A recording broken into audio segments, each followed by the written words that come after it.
तो good morning friends. कल हमने ट्रांसमिशन के टाइप्स पढ़ लिए थे, यानी उसका वर्गीकरण।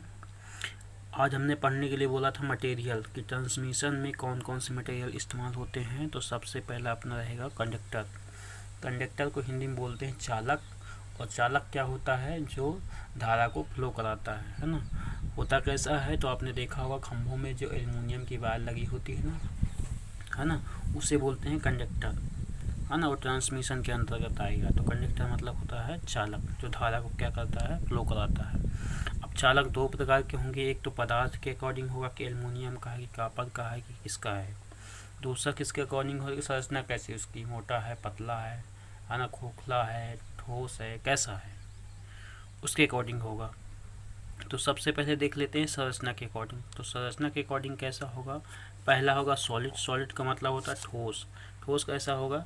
जैसे आपने देखा होगा अपने घरों में एल्युमिनियम की जो वायर होती है, जो लुग्गी फांसते हैं ना, तो स्टार्टिंग में लगाते हैं, ऐसे हुक बनाते हैं, वो कैसा होता है? सॉलिड होता है। देखा भी होगा आपने, है ना। अब ये होता है खोखला। खोखला कैसा होता है? आपने ट्रांसमिशन लाइन में देखा होगा, बंडल कंडक्टर होते हैं। बहुत सारे कंडक्टर को ऐसे गोल शेप में जोड़ दिया जाता है ना। वो क्या कहलाते हैं? बंडल कंडक्टर, या फिर क्या कहलाएंगे? खोखला चालक। क्या कहलाएगा? खोखला चालक। फिर आपने देखा होगा कॉपर की वायर जो होती है अपने यहाँ जो वायरिंग में इस्तेमाल की जाती है, या फिर जो खंभों में लगी होती है एल्युमिनियम की वायर, वो कैसी होती है? रेशेदार होती है। रेशेदार का मतलब क्या होता है? कई बार को ऐसे ट्विस्ट करके या मोड़ के बनाया जाता है ना। तो पहला कौन सा हो गया? सॉलिड हो गया, यानी ठोस हो गया। फिर दूसरा खोखला हो गया, और तीसरा कैसा हो गया? रेशेदार हो गया। रेशेदार का मतलब क्या होगा? ऐसे ट्विस्ट करके बनाया होगा। आपने कॉपर में देखा होगा, या फिर जो खंभों में जीआई बार एल्युमिनियम बार लगी होती है, उसके अंदर देखा होगा ट्विस्ट की होती है। फिर पदार्थ के अकॉर्डिंग कैसा होगा? मटेरियल कैसा होगा? तो पहला होगा ACSR वायर। फिर दूसरा कैसा होगा? ACAR wire. तीसरी होगी AAAC वायर। चौथी होगी AAC वायर। और चौथी होगी कॉपर कैडमियम। और अगली होगी GI वायर। GI मतलब गैल्वनाइज्ड आयरन, है ना। तो अब देख लेते हैं एक एक करके कैसी वायर है, इसमें क्या इस्तेमाल किया जाता है, क्या खूबियाँ हैं, क्या कमी हैं। तो पदार्थ के अकॉर्डिंग पहली आ जाएगी ACSR, मतलब एल्युमिनियम कंडक्टर स्टील रेनफोर्स।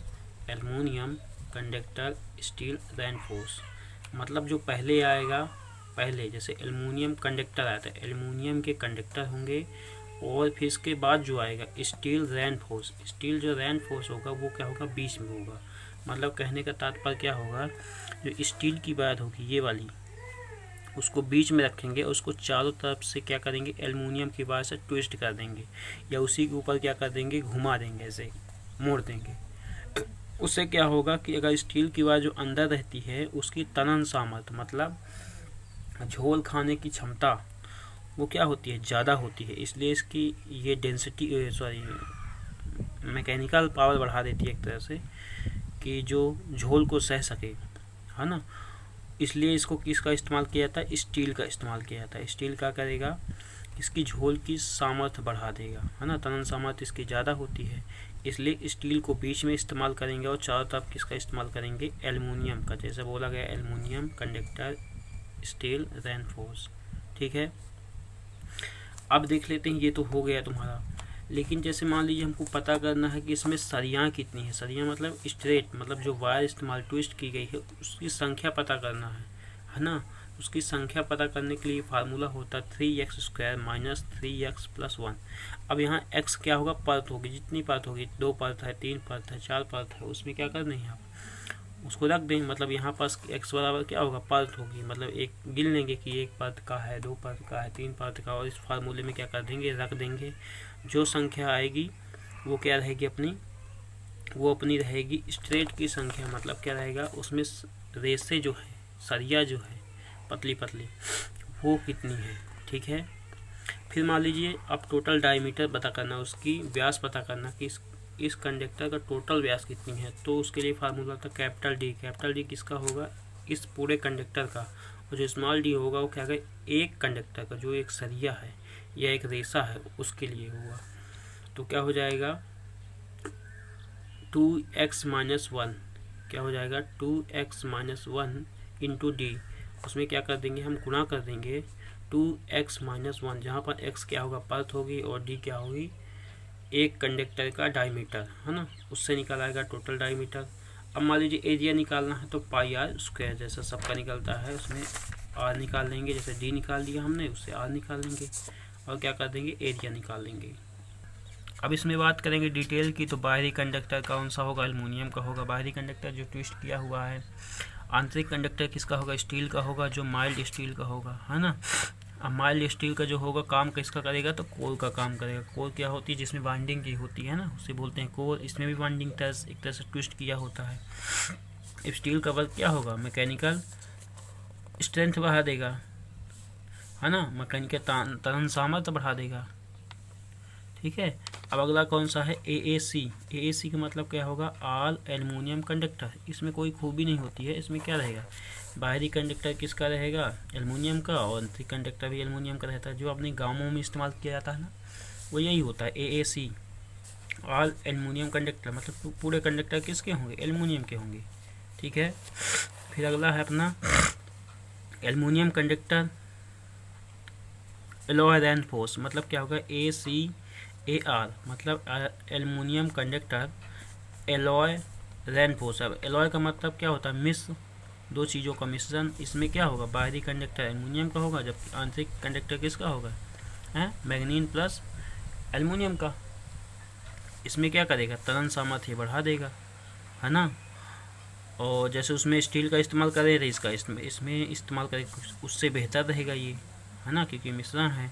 तो क्या रहेगा, ये कौन सी कंडक्टर है, ACAR, all conductor aluminium conductor alloy reinforce, ठीक है। फिर अपना अगला रहेगा AAC, all aluminium alloy conductor. All aluminium alloy conductor मतलब क्या होगा, जो आंतरिक में थी वही बाहरी आ जाएगी, मतलब दोनों तरफ क्या आ जाएगा, सेम हो जाएगा, है ना। एलॉय दोनों जगह रख देंगे तो ये इससे मजबूत हो जाएगा, ठीक है।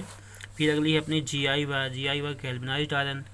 गैल्वेनाइज्ड आयरन का उपयोग कहाँ करेंगे, तो आपने देखा होगा ट्रांसमिशन लाइन की जब सबसे ऊपर पतली वायर होती है वो GI वायर होती है ना। अर्थिंग में उपयोग की जाती है। ये जो खंभों में आपने देखा होगा, आपने देखा होगा जहाँ भीड़ भाड़ होती है तो ऐसे जाले नीचे से बने होते हैं, ऐसे ऐसे ऐसे ऐसे, इसे ग्राइंडिंग कहते हैं, है ना। उसमें भी GI वायर इस्तेमाल किया जाता है कि टूटे बाद उसी में फांसी रहे या अर्जी रहे, जो भी है ना। फिर अपना अगला क्या रहेगा, छठवां पॉइंट क्या रहेगा, कॉपर कैडमियम। इसकी तनन सामर्थ्य तो अधिक होती है पर इसकी जो चालकता होती है वो क्या होती है, कम होती है, इसलिए इसका कम इस्तेमाल किया जाता है ना। और तो ये अपने क्या थे, कंडक्टर थे। 6 प्रकार के कंडक्टर ट्रांसमिशन लाइन में उपयोग किए जाते हैं। और जो अगला अपना चैप्टर रहेगा वो क्या रहेगा, पोल के बारे में रहेगा। पोल कल पढ़ेंगे।